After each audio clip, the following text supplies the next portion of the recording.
자, 미국 증시 마감 동향부터 확인해 보도록 하겠습니다. 클로징 벨 나옵니다. 장혜진 앵커 3대 지수가 하락한 채 마감이 됐죠. 네, 맞습니다. 현지 시간 15일 뉴욕 3대 지수 부진한 경제지표 발표에 주요 대형은행들의 순이익 감소 소식까지 더해지면서 일제히 하락 마감했습니다. 먼저 미국의 소비가 사상 최대 폭으로 떨어졌다는 소식이 전해졌는데요. 지난 3월 미국의 소매 판매는 전월 대비 8.7% 줄어든 것으로 집계가 됐습니다. 이는 소매 판매 집계를 시작한 1992년 이후 가장 큰 감소율이었고요. 금융위기 때인 2008년 11월에도 감소율은 3.9%에 그친 바 있습니다. 이는 코로나19 사태에 따른 전국적인 외출 자제령에 비필수 사업장 폐쇄 명령이 내려진 것이 결정적인 것으로 보였습니다. 여기에 미국의 3월 산업 생산 역시 전달과 비교해 5.4% 줄어들면서 코로나19로 인해 미국 경제 활동이 거의 마비가 됐다는 점을 확인을 할 수가 있었습니다. 전문가들은 올 상반기 미국 경제는 마이너스 성장이 불가피할 것으로 내다봤는데요. 또 주요 대형은행들의 1분기 실적도 시장이 예상했던 것보다 더 좋지 않았던 것으로 확인이 됐습니다. 이에 따라 은행주들이 힘을 내지 못하는 모습이었는데요. JP모건의 경우 1분기 순이익이 69%나 급감했고요. 뱅크 오브 아메리카의 1분기 순이익 역시 45% 크게 떨어져 지난해에 비해 절반 수준으로 줄었다고 전해졌습니다. 시티그룹도 마찬가지였는데요. 같은 기간 46% 떨어진 수치를 확인할 수 있었습니다. 이런 가운데 시장의 상황은 좋지 못한 것이 당연했던 것 같은데요. 보다 자세한 마감 상황 확인을 해보시죠. 3대 지수 모두 일제히 하락 출발을 했습니다. 다우지수의 경우 장 초반에 낙폭을 좀 점차 키워나가는 모습을 보였는데 후반에 조금 만회를 하는 듯 싶더니 더 키워나가는 모습이었습니다. 445포인트 떨어져 23,504포인트의 거래를 마쳤습니다. 이어서 나스닥 지수도 확인을 해보시죠. 나스닥 지수 하락폭을 점차 반납하는 흐름을 보였는데요. 1.44% 하락해 8,393포인트의 거래를 마쳤습니다. 상승 전환은 실패를 한 모습을 볼 수 있겠고요.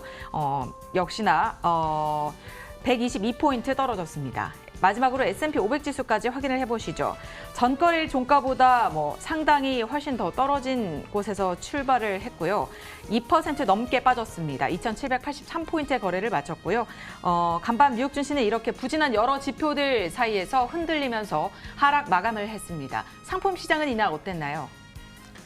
상품 시장도 비슷하게 대부분의 위험 자산의 가격이 내려가는 현상이 나타났습니다. 먼저 국제 유가부터 한번 확인해 보도록 하겠습니다. 국제 유가의 낙폭이 지난 밤 사이에 또 굉장히 크게 나타났습니다. 지금 보이는 것은 약간은 좀 소폭 반등한 채 거래가 되고 있는 것으로 보이는데 장중에는 18년 내 최저치를 기록하기도 했습니다. 2002년 2월 이래 최저치 19.87달러까지 내려간 채 거래가 되기도 했었고요.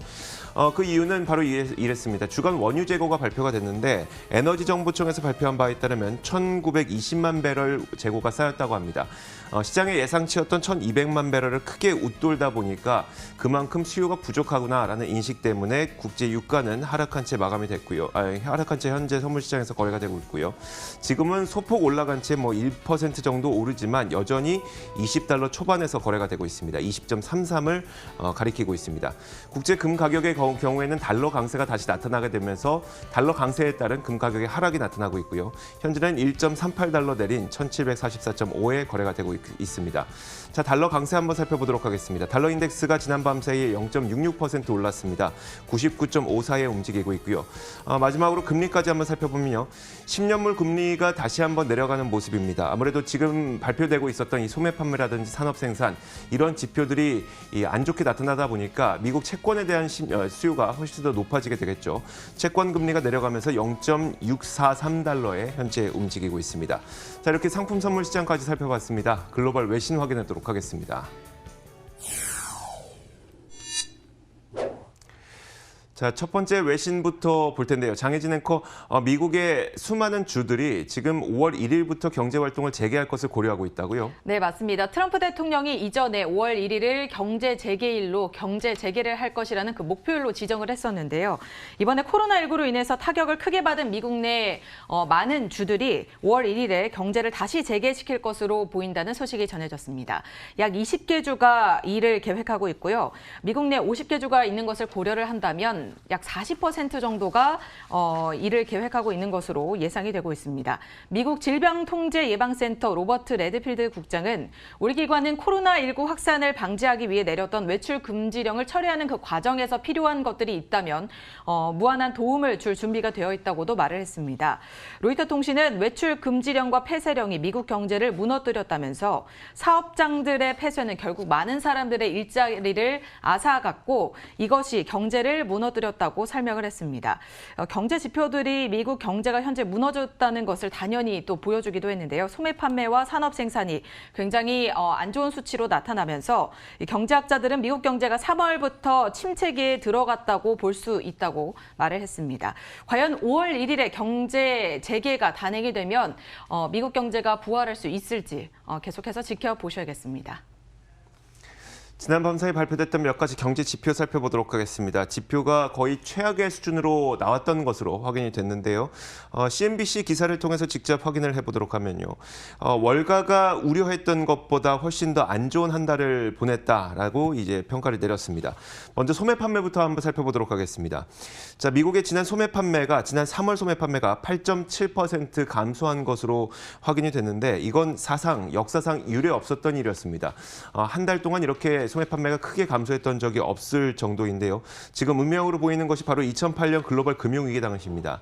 글로벌 금융위기 당시에도 이렇게 8.7%까지 내려갔던 적은 없었는데 소매 판매가 이번 달에 지난 3월에만 이렇게 크게 내려갔다는 소식입니다. 그 세부 내용을 살펴보면 어느 누구도 이 자동차를 사지 않다 보니까 자동차 부문에서 거의 한 25% 정도 이 소매 판매가 감소를 했고요. 어느 누구도 가구를 사려고 하지 않겠죠. 그러다 보니까 가구 역시 26%, 외식에 대한 수요도 크게 줄어들면서 외식 수요도 26%나 감소했다는 소식입니다. 뿐만 아니라 뉴욕주의 산업 생산은 거의 78% 넘게 급감할 정도로 굉장히 안 좋은 수치를 보였었고요. 미국 전역의 산업 생산도 5.4% 감소했습니다. 1946년 이래 최악의 수치를 기록했고 이에 대한 평가를 한번 들어보면은 BMO의 존 힐 수석 재무전략가가 이렇게 얘기를 했습니다. 지표가 하락했기 때문에 경기 침체가 불황으로 이어질 수 있다는 우려가 커지고 있긴 하지만 미국 정부의 재정 정책과 그리고 중앙은행의 통화 정책 이런 것들이 대부분의 이코노미스트들로 하여금 3분기부터는 경기에 반등이 일어날 수 있게 하겠다라는 전망을 가능하도록 만들고 있다고 전했습니다. 네, 저는 어젯밤 상당히 많이 오른 테슬라의 소식을 들고 왔습니다. 테슬라가 연일 고공행진을 이어가고 있습니다. 테슬라 shares extend rally. 테슬라가 시간의 거래에서 개장 직전에 랠리를 확장시켜 나가는 모습이었는데요.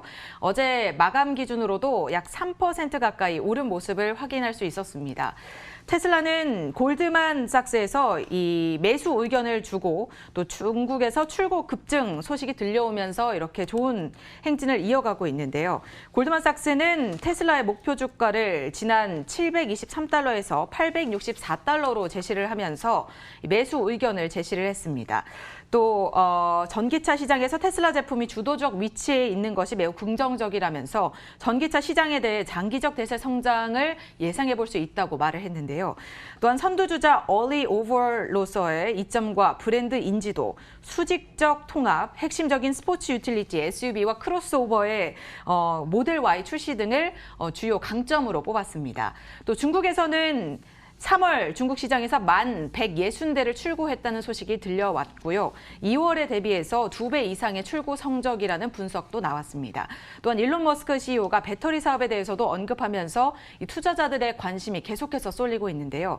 테슬라의 CEO 일론 머스크는 최근에 미국 코로나19 경제 재건 이 어벤져스 팀 제조업 부문에 참여한 바 있습니다. 테슬라가 앞으로 얼마나 날아갈 수 있을지 계속해서 함께 지켜보시기 바랍니다. 자, 또 지난밤 애플은 신제품을 발표했습니다. 보급형 아이폰을 2세대를 출시를 했는데요. 그 관련 내용을 한번 살펴보면 CNBC에서도 이렇게 얘기를 하고 있습니다. 새로운 더 저렴한 아이폰을 출시했다라고 하면서요. 요즘 이제 코로나로 인해서 시장 환경이 많이 급변하다 보니까 이 시장에 침투할 만한 새로운 신제품이다라는 평가를 내리고 있습니다. 먼저 기본적인 스펙을 한번 살펴보면요. 아이폰 보급형 2세대의 경우에는 그 외형은 아이폰 8과 동일합니다. 아이폰 8과 동일하지만 코어 프로세서가 A13을 쓰고 있는데 코어 A13은 아이폰 11에 들어가 있는 코어 프로세서와 동일한 그 모델입니다. 같은 A13 프로세서를 쓰는 아이폰 11이 $699, 그리고 아이폰 11 프로가 $999인 것에 비하면 아이폰 보급형 SE 2세대는 $399에 시작을 하기 때문에 같은 프로세서를 거의 절반 가격에 사용하고 있다고 볼 수가 있는데요. CNBC에서는 이 점을 높이 샀습니다. 그동안 전 세계 애플 매장이 모두 다 문을 닫았죠. 그러다 보니까 가장 시장에서 우려했던 점이 바로 이거였습니다. 만약에 애플에서 신제품이 발표가 된다고 하더라도 소비자들은 그 제품을 만져볼 수가 없기 때문에 신제품 발표 이후에도 별로 잘 안 팔릴 것이라는 우려가 있었는데, 일단 이번에 나온 보급형 아이폰의 경우에는 아이폰 8과 외형이 동일하면서 코어 프로세서가 아이폰 11과 동일하기 때문에 훨씬 더 괜찮고, 그리고 내가 이미 겪어본 제품을 절반도 이하의 가격에 할 수 있기 때문에 이 점이 코로나로 인한 큰 돈을 쓸 수 없는 소비자들에게 굉장히 매력적으로 접근이 될 것이다 라고 평가를 내리기도 했습니다. 자, 이렇게 글로벌 외신 살펴봤고요. 이어서 맨해튼 나우 이어가도록 하겠습니다.